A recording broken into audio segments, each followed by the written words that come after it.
মোৰ ছাত্ৰ-ছাত্ৰীসকল, তোমালোকক মই মোৰ সাঁথৰ চৰাৰ তৃতীয় খণ্ডলৈ সকলোকে স্বাগতম জনাইছোঁ।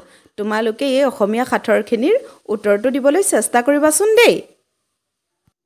আজি তোমালোকলৈ আগবঢ়োৱা প্ৰথম সাঁথৰটো হৈছে আয়ো দেহি জহৰ মহৰ কি পোকৰ টিকাত পোহৰ। উত্তৰটো দিয়াচোন। উত্তৰটো হৈছে জোনাকী পৰুৱা। ২ নম্বৰ সাঁথৰটো হৈছে দিনে ৰাতি ঘূৰি থাকে চাবি নিদিলে ভাগৰি পৰে। উত্তৰটো হৈছে ঘড়ী।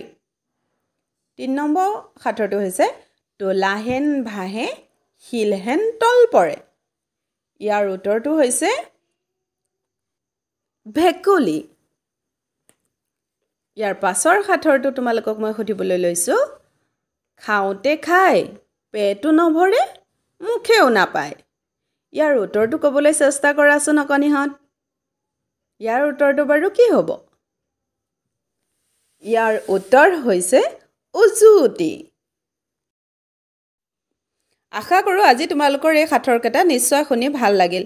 অহাকালিলৈ পুনৰ নপুৰণি সাঁথৰলৈ তোমালোকৰ মাজলৈ আহিম বুলি প্ৰতিশ্ৰুতিবদ্ধ হ'লোঁ। গতিকে আজিলৈ বাই, আকৌ লগ পাম।